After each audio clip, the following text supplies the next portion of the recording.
इंद्रत्वं पुरसुन्दरी मणिगणैः मन्दारवृन्दारकैः ब्रह्मथे परिचारकैः परिवृतो मन्दारमालाङ्किलः आगस्त्यायुधपुत्रमित्रसहस्राब्दैः स्वकैर्वाहनैः सन्तुष्टोऽर्चनया मया श्रितबलिचाराय नृतो भव।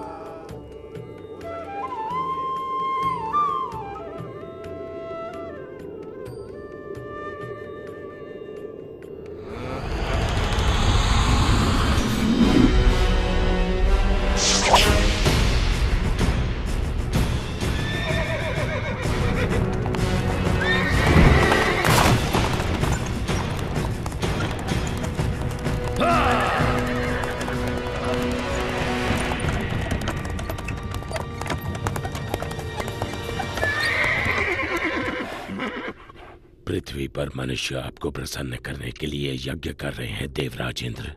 ये ऋणी लोग आपका आभार प्रकट करने के लिए सब तरफ एकत्रित हुए हैं। होना भी चाहिए। इनकी खुशहाली मेरे हाथों में है। इन्हें ज्ञात होना चाहिए कि मैं बारिश का स्रोत हूँ जो इनके खेतों और भंडारों को अन्न से भरती है। संवर्तक, जो लोग मेरे लिए यज्ञ कर रहे हैं उन्हें वर्षा प्रदान करो।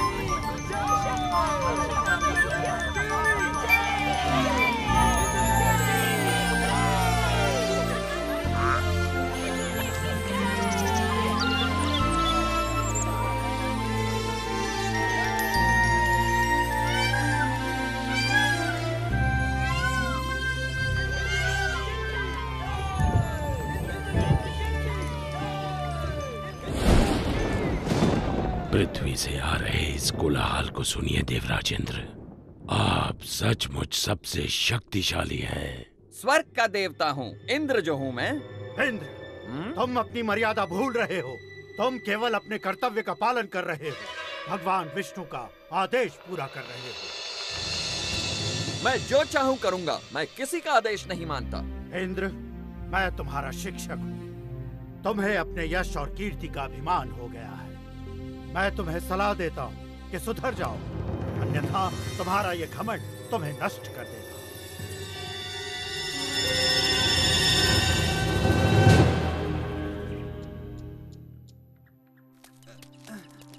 संभाल के ले चलना।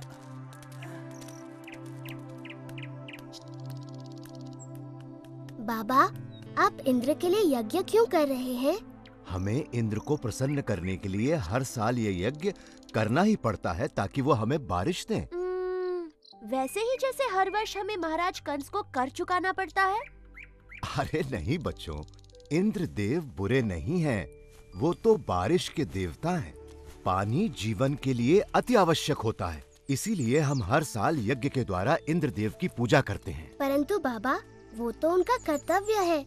वो तो भगवान विष्णु के आदेश का पालन कर रहे हैं। देखो कृष्णा, ये बहुत पुरानी प्रथा है और हमें इसे तोड़ना नहीं चाहिए। बाबा, फिर हम धरती की पूजा क्यों नहीं करते जो हमें सब कुछ देती है, और सूर्य की जिससे जीवन मिलता है, और यमुना की क्यों नहीं? कृष्णा, तुम सही कहते हो, लेकिन ये संभव नहीं है। हम सदियों से चलती आ रही इस प्रथा को अकस्मात ही तोड़ नहीं सकते बेटा। परंतु बाबा, क्या हमें आंखें बंद करके प्रथाओं को मान लेना चाहिए? वो तो भगवान विष्णु हैं, जो इंद्र और सभी देवताओं को शक्ति प्रदान करते हैं। कृष्ण बिल्कुल सही कह रहा है। सभी देवता भगवान विष्णु के आदेशानुसार काम करते हैं, और वैसे भी वेदों में इंद्र के लिए अलग से यज्ञ का विधान नहीं है। हम ग्वाले हैं, हमारी संपत्ति हमारी गायें हैं, और वो भोजन के लिए निर्भर करती हैं इस गोवर्धन पर्वत पर। हम भी सभी चीजों के लिए गोवर्धन पर निर्भर करते हैं, इसलिए हमें गोवर्धन की पूजा करनी चाहिए, ना कि इंद्र की। मेरे वृंदावन के प्यारे मित्रों, हम सबको गोवर्धन पर्वत का हृदय से आभारी होना चाहिए। आप स्वयं ही देख लीजिए, गोवर्धन पर्वत के इन चमत्कारों को जो वृंदावन का जीवन है। हमारी गायें इसके जंगलों की घास चरती हैं और हमें मीठा मीठा दूध देती हैं। इसके झरने हमारी प्यास बुझाते हैं। इसके मैदानों में हमारी फसलें और फल उगते हैं। इसकी लकड़ी से बने घर हमें सुरक्षा देते हैं। मित्रों, हमारा जीवन इंद्र पर निर्भर नहीं करता, बल्कि गोवर्धन पर्वत पर निर्भर करता है। कृष्ण ठीक कहता है। आयुष्मान भव। ये सब इंद्रदेव की नहीं, गोवर्धन की कृपा है। इसलिए मित्रों, सब लोग अपना अपना चढ़ावा एकत्रित करें। हम सब गोवर्धन की पूजा करेंगे।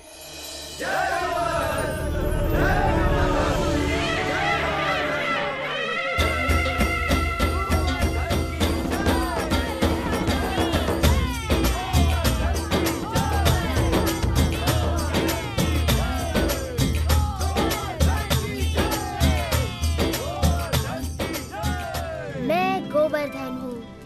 मैं तुम्हारी प्रार्थना से बहुत प्रसन्न हूँ। अगर तुम सभी अपने पशुओं के साथ मेरी परिक्रमा करोगे तो मैं बहुत प्रसन्न होऊंगा।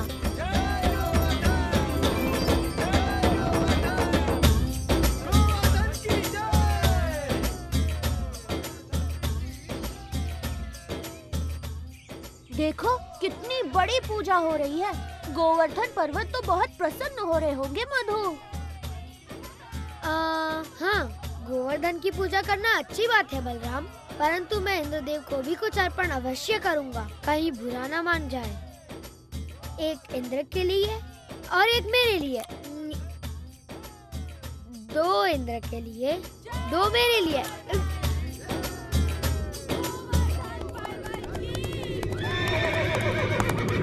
देखिए तो, वृंदावन वासी गोवर्धन पर्वत की पूजा कर रहे हैं। ये तो बड़े अचरज की बात है। उनकी ये हिम्मत। मुझे तुरंत इंद्र को सूचित करना होगा।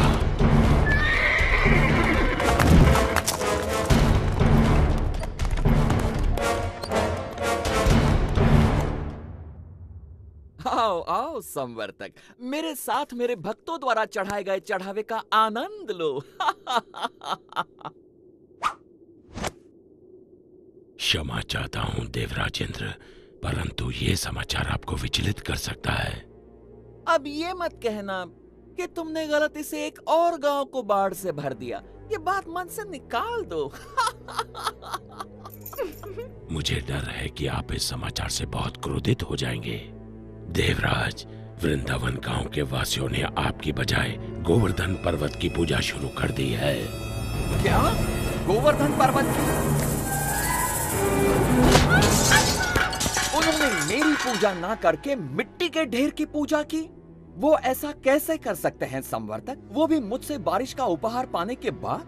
ऐसा सुना है कि वो एक नादान लड़के के बहकावे में आ गए हैं। उपहास मत करो संवर्तक। क्षमा चाहता हूँ देवराज, लेकिन यही सच है।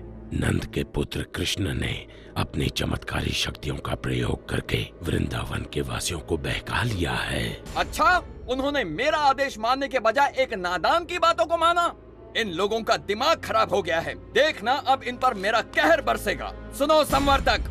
जी देवराज। जाओ और वृंदावन को डुबो दो, गोवर्धन के त्योहार को बर्बाद कर दो और वृंदावन के वासियों को इस दुस्साहस की सजा दो।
कुछ नहीं कर सकते।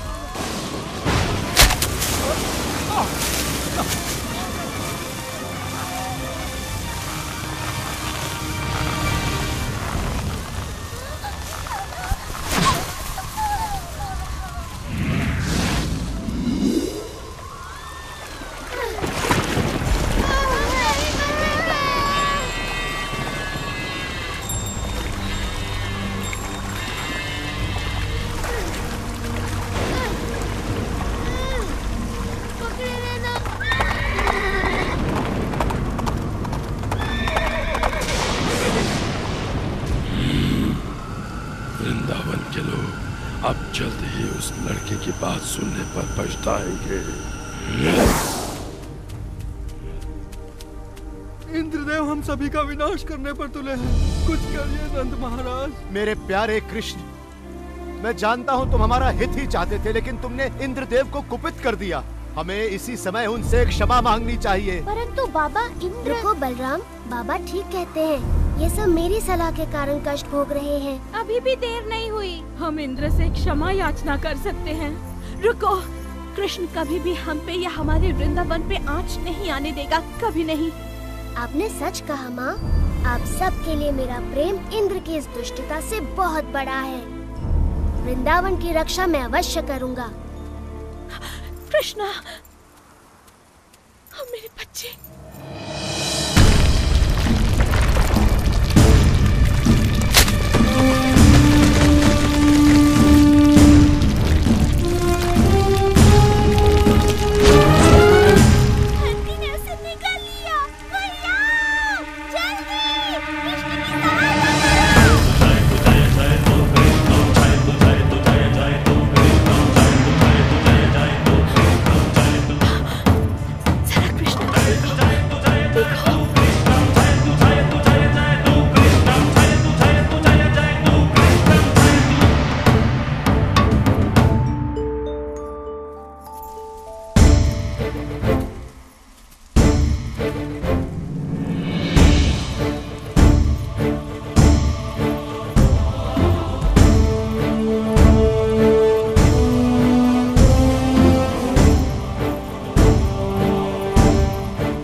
तूफान के बाद भी ये असंभव है।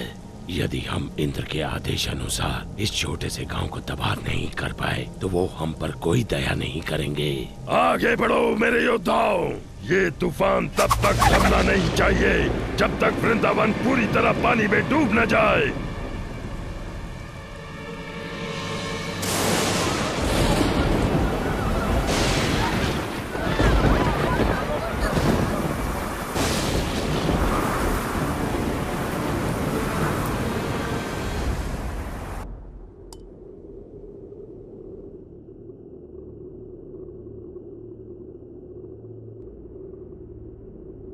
देवराज, आओ संवर्तक, बहुत थके हुए लग रहे हो। बैठ जाओ और सब विस्तार पूर्वक सुनाओ। बताओ, क्या तुम्हारे तूफान के बाद भी वृंदावन का कोई चिन्ह बचा है? देवराज, आपके योद्धाओं ने पिछले 6 दिन और 6 रातों से तूफान मचा रखा है, जिसमें आग की तरह बिजली कड़क रही है और घनघोर वर्षा हो रही है। मनुष्य ने इससे पहले ऐसा दृश्य कभी नहीं देखा। अच्छा है, बहुत अच्छा है। अब तक तो वृंदावन पूरी तरह डूब चुका होगा। काश मैं ऐसा कह पाता देवराज इंद्र, लेकिन सच ये है कि हमारे तूफान भी कृष्ण के सामने नहीं टिक पाए। मेरे तूफानी योद्धा एक बच्चे से परास्त हो गए। उसने गोवर्धन पर्वत को अपने सिर पर उठा रखा है और वो वृंदावन वासियों और उनके पशुओं की रक्षा कर रहा है। हम परास्त हो गए। लगता है तुम्हारी आंखों को धोखा हुआ है संवर्तक। 6 दिनों से कड़क रही बिजली ने तुम्हें अंधा कर दिया है। मेरे वाहन ऐरावत को बुलाया जाए। मैं स्वयं वृंदावन जाकर इस चमत्कार को देखना चाहूंगा।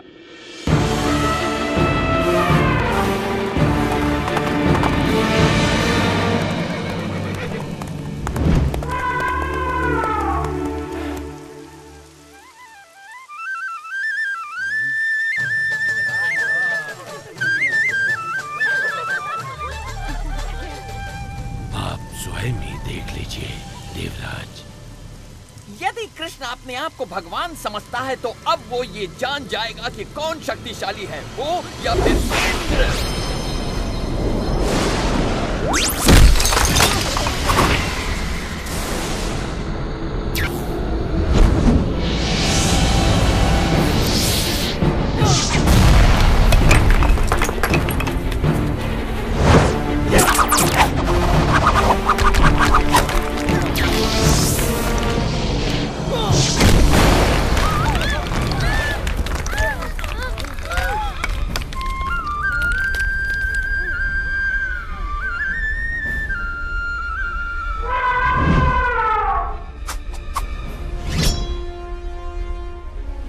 इंद्र के क्रोध से बच नहीं सकते।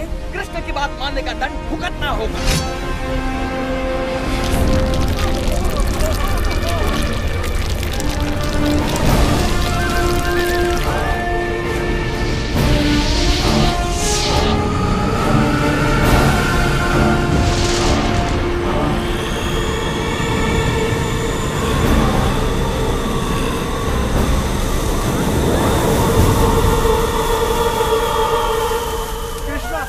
हमारी रक्षा करो।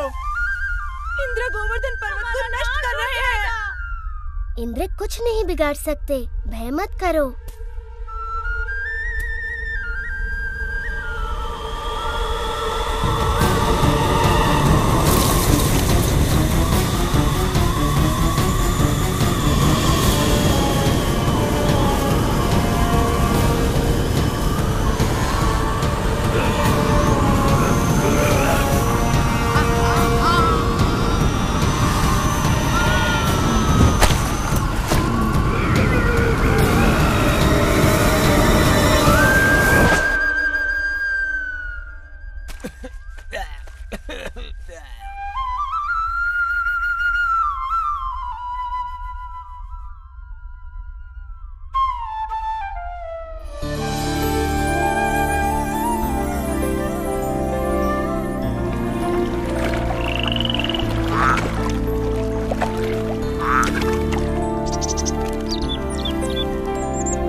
थम चुका है। आप गांववासियों के साथ खुशी मनाने क्यों नहीं जाते?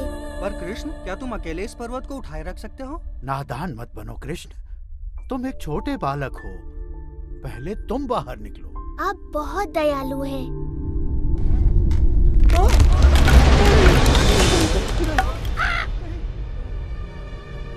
आप सचमुच चाहते हैं मैं पहले चला जाऊं? नहीं, रुको! मुझे छोड़कर मत जाओ!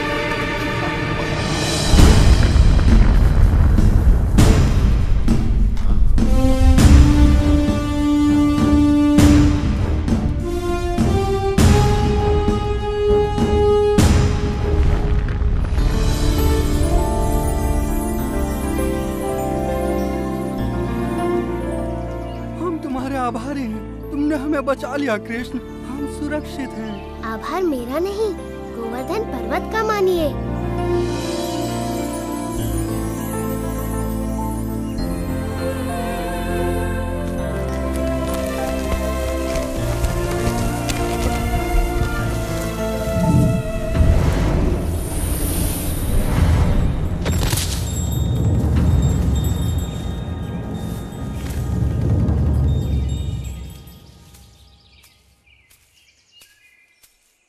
देवराज इंद्र, मैंने देखा आप मुझसे कितना स्नेह करते हैं। अन्यथा मेरे प्रतिकार के बाद भी आप मुझसे मिलने यहाँ क्यों आते? कृष्ण, प्रतिकार तो मैंने किया है आपका। मैंने बहुत बड़ी मूर्खता की। भूल गया था कि मुझे शक्तियाँ आप ही से प्राप्त होती हैं। मैं सदैव आपका सेवक रहूंगा। मैं आपसे क्षमा मांगता हूँ। देवराज, आपको अपनी शक्ति का बहुत अभिमान हो गया था और ऐसा मैंने इसलिए किया ताकि आपका अभिमान तोड़ सकूं। जाइए, मैं आपको क्षमा करता हूँ।